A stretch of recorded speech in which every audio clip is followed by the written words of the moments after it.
Peut-être, Madame le député Parmentier-Lecocq, sur les différentes questions. D'abord, je voudrais vous remercier et remercier d'ailleurs l'ensemble des députés qui se sont exprimés avec des mots très, je pense, chaleureux de soutien aux professionnels. Je pense que ceux qui nous écoutent ou qui nous écouteront, ils seront très très sensibles. Donc, merci pour ça.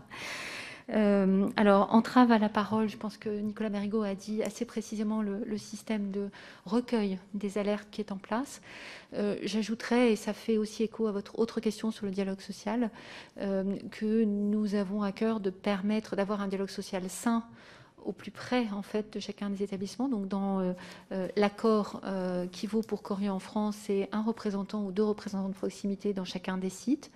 Depuis maintenant 1 an et demi, il y a tout un travail de formation de ces représentants de proximité et de formation des directeurs de sites, des directeurs d'établissement, enfin quelle que soit la nature, et de ces représentants de proximité à la conduite de ce dialogue pour que finalement cette présence permette aussi d'être un lieu où mensuellement on fait le point sur la situation de l'établissement et on ose se dire ce qui va, ce qui ne va pas, ou les signaux d'alerte. Et c'est à notre sens aujourd'hui un élément aussi très important de la gouvernance saine dont je parlais tout à l'heure. Il y a en plus de ce tissu de représentants de proximité extrêmement important, 7 comités d'entreprise qui sont régionaux et sectoriels. Il y en a pour le médico-social par région et il y en a pour le sanitaire également par région. Un comité pour les fonctions centrales, un comité commun pour l'ensemble de l'Union économique et sociale France, et puis un comité d'entreprise européen, sachant que l'entreprise est en train de se transformer en société européenne sur le plan juridique et que donc ça nous conduira à renforcer encore le positionnement de ce comité d'entreprise européen dans lequel c'est très intéressant. On trouve en fait, représentant les différents pays, beaucoup de soignants et assez spontanément, ce comité d'entreprise européen a voulu se saisir des sujets de santé et sécurité au travail et de qualité des soins avec cette idée finalement que ça pouvait être un lieu d'échange de bonnes pratiques et de recommandations partagées, ce que j'ai trouvé intéressant comme démarche. Quelles sont les organisations syndicales présentes en France? C'est donc dans l'ordre, c'est reparti entre UNSA, première organisation en fonction des dernières élections, 32%. Ensuite, on a la CGT qui représente 26,8, un peu moins de 27% des voix, la CFDT 25,2%. Donc voilà, on a ces 3 organisations. Et puis FO, 16%. Donc on a vraiment 4 grandes centrales présentes et qui sont très investies dans ce dialogue. Donc, est-ce qu'on a un syndicat maison? La réponse est évidemment non. Je ne sais même pas ce que ça veut dire. Et c'est important, d'ailleurs, on le voit aussi pour la qualité du dialogue, que d'avoir aussi les fédérations qui, pour certaines, ont quand même une vision très approfondie de ce qu'il faut pour le secteur, notamment en matière de formation, notamment en matière de santé et sécurité au travail, et qui ont donc évidemment aussi beaucoup à dire pour soutenir et épauler leurs propres représentants dans l'entreprise, compte tenu de la taille de l'échantillon que nous représentons pour le secteur. Turnover,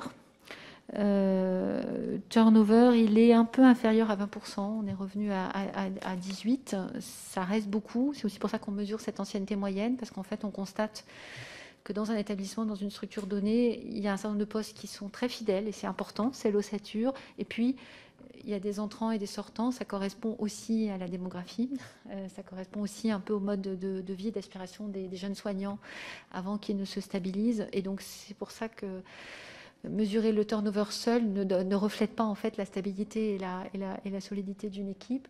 Sur les directeurs, on est plutôt sur un turnover qui est moitié moindre, qui est autour de 10%. Je dois avouer que la période de Covid a été quand même très lourde aussi, et que donc voilà, il faut prendre aussi cet élément de charge mentale en considération qui a été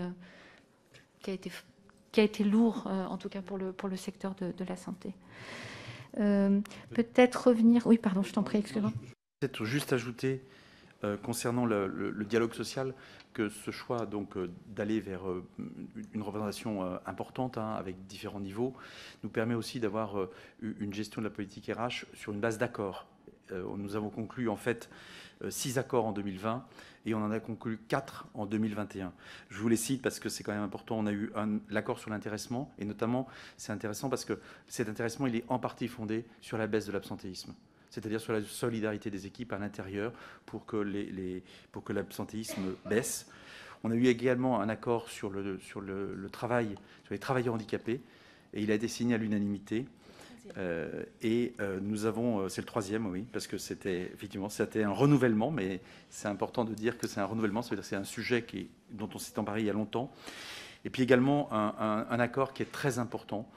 On a parlé des problèmes d'absentéisme, on a parlé aussi de la difficulté d'exercer les métiers de soignants aujourd'hui en France.